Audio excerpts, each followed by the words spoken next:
وہ کتنی خوبصورت تھی میں یہ تو نہیں جانتا تھا، مگر سیاہ حجاب سے نظر آتی اس کی بڑی بڑی آنکھیں بے حد خوبصورت اور گہری تھی۔ پتہ نہیں وہ کیوں مجھے اتنی اچھی لگنے لگی تھی، لیکن جس دن مجھے اس کی حقیقت پتہ چلی تو میں دنگ رہ گیا، کیونکہ میں نے سوچا بھی نہیں تھا کہ حجاب کرنے والی کسی لڑکی کا کردار اتنا داغدار ہو سکتا ہے۔ پھر میں نے جو اس کے ساتھ کیا وہ کسی بھی طرح درست نہیں تھا، مگر اس وقت مجھ پر حقیقت سے پردہ اٹھانے کا بھوت سوار تھا۔ میں نے یہ بھی نہیں سوچا کہ میرے اس عمل کی وجہ سے اس لڑکی کے ساتھ کیا کچھ ہو سکتا ہے۔ میرا نام ایان ہے۔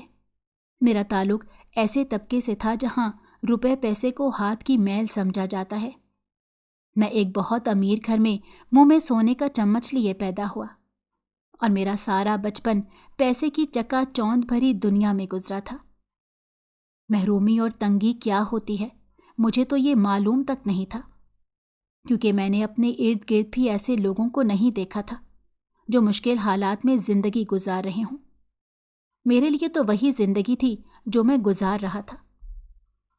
میں چھوٹا سا تھا جب پہلی مرتبہ میں نے پیسے کی پاور کو دیکھا اور محسوس کیا تھا۔ یہ ان دنوں کی بات ہے جب میں 12 سال کا تھا۔ میں ایک عالی شان بنگلے میں رہتا تھا جس میں نوکروں کی ایک پوری فوج تھی۔ مجھے تو کبھی اپنے کپڑے اٹھا کر واش روم میں جانے کی ضرورت بھی نہیں پڑتی تھی۔ ملازم میرے کپڑے تیار کر کے واش روم میں لٹکا دیتے۔ میری عیش پرستی کا یہ عالم تھا کہ میں نے کبھی پانی کا گلاس تک خود نہیں لیا تھا، یہاں تک کہ اگر مجھے اپنے کمرے کی لائٹ بند کرنی ہوتی یا پنکھا چلانا ہوتا اس کے لیے بھی میں ملازم کو آواز دیتا تھا۔ یوں تو ہمارے پورے بنگلے میں آٹومیٹک لائٹس اور پنکھے لگے ہوئے تھے جو ریموٹ سے چلتے تھے، مگر وہ ریموٹ اٹھا کر اے سی یا پنکھا چلانے کے لیے بھی مجھے ملازم کی ضرورت پڑتی تھی، اور کبھی ایسا ہوا ہی نہیں تھا کہ میری ایک آواز پر کوئی نہ آتا ہو۔